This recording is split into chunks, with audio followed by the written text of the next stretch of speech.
I don't plan to start a war over breakfast, but it happens anyway. I'm halfway through stirring sugar into my coffee when I say it. Mom, I'm moving abroad. The spoon freezes between us. The quiet in the kitchen goes thick enough to chew. She lowers her newspaper like someone defusing a bomb. You're what? She says. Moving, not forever. A work transfer. It's a year at most. I try to keep my voice light, like I'm announcing a haircut, but my pulse betrays me. It bangs against the inside of my neck. Mom folds the paper carefully into a square, aligning every edge, every corner. That slow precision is louder than shouting. And you're just deciding this now? I've been thinking about it for months, I admit. I got the offer last week, London. It's a big step for the design firm. They want me to. I don't care what they want, she snaps, and then catches herself, fingers trembling around the mug. You'd go alone? Of course. I'll come home for holidays. The only sound after that is the faint ticking of the wall clock, counting our silence. I think she's about to ask the usual questions. Where I'll live, what the company will pay. But instead, she just says, you can do whatever you want, stands up, and leaves the room. The newspaper stays behind like a casualty. For 2 days, she doesn't speak to me. Not a word. She moves around the house like we're ghosts. My part of the haunting invisible. Her part deafening. I tell myself it's temporary, that she needs time to process. But on the third night, she cooks dinner and only sets one plate. I eat cold leftovers in the living room, trying not to take it personally and failing completely. By Thursday, I start narrating my own loneliness out loud just to hear a human voice. Good morning, I tell the fridge when I grab milk. How was your day? I ask the family cat, Daisy. She yawns in indifference. Mom walks past behind me, arms folded, face blank. Maybe she hears, maybe not. Friday morning, I give up pretending this is normal. Mom, I say as she's trimming flowers at the sink, you can't just shut me out. I'm still here. She doesn't turn. You made your choice. I haven't even left yet. You will. Water overflows the glass vase, rippling across the counter like her anger made visible. I unplug the kettle to stop its shriek of steam. Why is this such a betrayal? I ask. No answer. You raised me to be brave, to go after things. That's all this is. She finally faces me, eyes red but dry. I raised you to come home. The way she says home, small, trembling, hits harder than I expect. I reach for her shoulder. She pulls back. That night I lie awake replaying our whole history. Every packed lunch, every dance recital she sat through even when she was sick. Every argument about curfews and boyfriends and independence. The love was always loud. The silence now feels foreign. The next morning I start packing, not to provoke her, but to convince myself it's real. She walks in mid-packing, eyes scanning the open suitcase like it's an injury. When do you leave? She asks finally. 2 weeks. She nods like she's counting somewhere in her head, then leaves again. 2 syllables, her first since Tuesday, and they feel like rationed oxygen. I go to work, I go out with friends, I tell everyone I'm excited. But the truth is that every hour without her voice feels like gravity thinning. People talk about guilt like it lives in the conscience, but it lives in the throat. It makes speaking heavy. Sunday dinner arrives like a test. I cook for both of us, stuffed peppers, her favorite, and bring her plate to the table. She doesn't touch it. I eat mine anyway, pretending courage tastes like paprika. Afterward, she thanks me softly.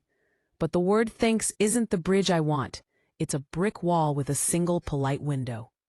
Days melt. I handle logistics. Visa, flight, new apartment photos glowing on my laptop screen. Each email I open feels like a door she's closing behind me. I text her updates, little ones. Harmless. Got the paperwork. Found a flat near the Thames. But her replies are empty emojis or nothing at all. The night before my last weekend in town, I find her standing by my childhood bedroom doorway, staring at the stripped shelves. I stay quiet, afraid she'll vanish if I speak. Finally, she says, "It's just strange. You were always the one who stayed close. I'm not leaving you, Mom. I'm leaving here. There's a difference. She nods, whispers something I can't hear, and goes to bed. I fall asleep on the floor of my half-tacked room among boxes labeled books and clothes and one labeled things that might make her forgive me. The morning arrives blue and brilliant, and she still won't meet my eyes. I grab my passport from the counter, watch her hands tighten around her coffee cup, and realize conversation might be gone for good. I open my mouth anyway. Could you maybe just come to the airport? You don't have to say anything. She looks down. The silence stretches until it's unbearable. Then she says, "We'll see. It's not yes, it's not no." But it's the most she's given in days, so I take it. When I walk out the door to work, her reflection lingers in the hallway mirror behind me, arms still crossed, head bent, background blurred. I tell myself that reflection will move eventually, that someday she'll look up. And for the first time since that breakfast announcement, I start to believe the space between us isn't punishment, only distance. But distance can be its own language, and I have to learn how to hear it before I go. The next week comes at me faster than I expect. Every errand feels like a countdown: paperwork, closing my bank account, selling my car. I move through the house like a polite guest, tiptoeing around the edges of her silence. The smell of her cooking drifts from the kitchen at night, but 2 plates never appear, just one. I eat whatever I can grab on the way, mostly sandwiches and guilt. On Thursday, I collapse on the couch after a day of errands, and she finally speaks, soft, almost accidental. "Did you get your shots yet?" Her back is to me, but her tone sounds like it's been waiting in her throat. "Yeah," I answer quickly, like the words might scare her back into hiding. "Got the Monday." She nods once, turns off the light without another word, leaving me glowing in the screen of my laptop. It's minor, one question, but my body hums like I ran a marathon. At least she doesn't want me to die of typhoid. Friday night, she knocks on my door as I'm zipping a suitcase. "Need laundry done?" she asks, eyes fixed on the floor. "I think I'm good, Mom." She hesitates. "You'll fold things wrong," she mutters, a hint of old affection slipping through. "You always fold wrong." "Ha!" I laugh before I can stop myself. "Then you better check my work." She folds 3 shirts and leaves again, but the silence has cracked. It's no longer impenetrable, just fragile glass. Saturday morning, she's in the garden cutting dead roses. I join her, hands in my pockets. "Flight's Monday night," I say. "I know. Would you like to come to the airport?" She doesn't answer right away. Instead, she picks one perfect bloom and tucks it into a jar of water. "Your grandmother moved once," she finally offers. "She said it felt like stepping off the earth." "Did it get better for her?" I ask. "She never really said," Mom replies, "but she sent postcards until the day she died." There's a tremor under her voice. "You'll do that, won't you?" "Every week." We stay there together while the sun burns through the morning fog. I want to hug her, but she steps back slightly, pretending to adjust the vase. "Pack warm clothes," she adds after a moment. Their rain isn't like ours. Progress, I think, but when Sunday arrives, we backslide. She spends lunchtime on the phone with Aunt Carol, talking about recipes, and I feel invisible all over again. When she hangs up, I blurt it out. "Can't we just talk, Mom, properly?" "I don't know what else to say," she replies, eyes glistening. "You're leaving." "I'm not dying." Feels the same. I want to argue, to tell her it's selfish, but the hurt in her face kills every sharp word trying to rise. I sit beside her instead. "Maybe it feels the same for me too," I whisper. She looks at me then, really looks, and for a minute we share the same sadness without language. That night I can't sleep, so I go to the kitchen for water. She's there, sitting at the table in the dim fridge light, photo album open. I slide into the chair across from her. The pictures are ridiculous. Me with missing front teeth, me in a graduation gown too big for my shoulders, us covered in cake icing from a failed baking experiment. She traces each one with a fingertip. I always knew you'd go somewhere, she says quietly. You were curious about everything. Even when you were little, you'd stand on a chair to see over the fence, just to check if the world continued.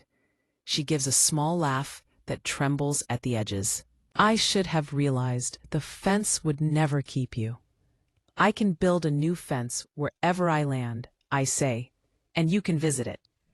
She closes the album and finally reaches across the table, her hand finding mine. Promise you'll let me know you're safe the minute you land. I promise. Monday comes. She drives me to the airport after all. We barely speak on the ride. Words feel unnecessary. When we pull up to departures, she parks near the curb and keeps the engine running. The radio whispers an old love song I know she chose on purpose. I turn to her. You don't have to come inside. Her lips quiver. Good, she says, because I'd probably cry. I hug her anyway. For a moment, she clings tighter than I expect, as if she's memorizing my heartbeat through the layers of fabric. You'll text? She asks into my shoulder. Before the plane even moves. She lets go first. I grab my suitcase handle, step into the fluorescent airport light, and look back once. She's still there, hand on the wheel, blinking hard, but smiling when she realizes I'm watching. She mouths something, 2 words I don't hear, but I can read them on her lips. Be brave. I nod, lift a hand, and walk through the sliding doors. The flight is long, the air recycled and restless. I watch the map crawl across the screen, a tiny icon leaving one continent and inching toward the next. When the captain announces descent, I check my phone before we even land. There's a message waiting. Call me as soon as you can. Love, Mom. My chest unclenches for the first time in weeks. Maybe distance doesn't end everything. Maybe it just gives love enough space to echo back. When I call her from the taxi later, she answers on the first ring. I hate the time difference already, she says. I know, I reply, grinning despite the exhaustion. Me too. The line goes quiet except for our breathing. Both of us learning that silence in a new context can sound a lot like connection. The first few months away stretch and shrink in strange rhythms. Every morning here in London begins with drizzle that sounds like home but looks different. Colder light. Unfamiliar smells of bakery and bus exhaust. I discover quickly that the hardest part of moving abroad isn't getting lost in a big city. It's learning to exist without the background noise of the person who knows you best. Mom and I slick into a new routine of communication. I send her photos of crooked streets and steaming cups of tea. She sends me screenshots of newly discovered recipes and Daisy sleeping in ridiculous positions. At first, the messages are stiffly polite. Weather's cold here. Finally fix that bathroom leak. Then they start sounding like us again. She writes, saw a plane trail this morning. Thought, maybe that's yours. I write back, if you see another one at 6 p.m. your time, wave. I'll pretend I saw it. Work devours my weekdays. I drown in projects, deadlines, accents that turn my own name into new shapes. Yet every time I leave the office, I glanced for her messages before I look for the train schedule. One night, she surprises me with a call instead of a text. You sound tired, she says. Too much work? Too much London, I answer. She laughs, that same bright sound that used to fill our kitchen. You'll get used to it. You always do. Her voice travels 8 time zones and 5,000 miles, yet somehow reaches the part of me that was beginning to feel thin. We talk until my phone battery dies. Winter arrives. The city dresses in gray and glittering frost. My mother sends a package that takes 2 weeks to reach me. Inside, sweaters that smell faintly of home. Cinnamon cookies she baked, despite saying she wouldn't bake without me. And a note written in her careful cursive. Fold these how you like. I'll fix them when you visit. I laugh alone, the stupid, warm kind of laugh you can't hide. On Christmas Eve, a video call becomes our new tradition. She shows me the house bathed in yellow light. The tree decorated with old glass ornaments I once claimed were embarrassing. It feels like time traveling through the screen. I pan my camera across the tiny apartment I'm renting. Books stacked like towers, lights strung unevenly. When she sees the wall over my desk, now covered in postcards of my travels, her eyes brim. "You actually did it," she whispers. "You made the fence bigger." "I didn't want to. If it meant cutting you out," I say. "You didn't cut me out," she corrects. "You built me a window." After the call, I sit on the floor, surrounded by half-unpacked memories, and realize she's right. Our silence has evolved into a quieter form of speaking, layered with distance, but lighter. By spring, I start meeting people who carry their own versions of this ache, friends from Italy, from India, from South Africa. We all compare stories about mothers who send too many messages, fathers who barely type, siblings who claim to forget but never do. It's strange comfort, proof that leaving isn't rebellion. It's a language almost everyone has to learn at some point. Mom visits in July. At Heathrow, I scan the crowd until I see her, smaller than I remember, but smiling in that same fierce way. The hug she gives me pulls every mile out of my muscles. She doesn't say she's proud, not yet. Instead, she pulls back, eyes shining, and scolds. "You look skinnier." I laugh. "You look bossier." During her stay, we walk everywhere. Markets, museums, riversides.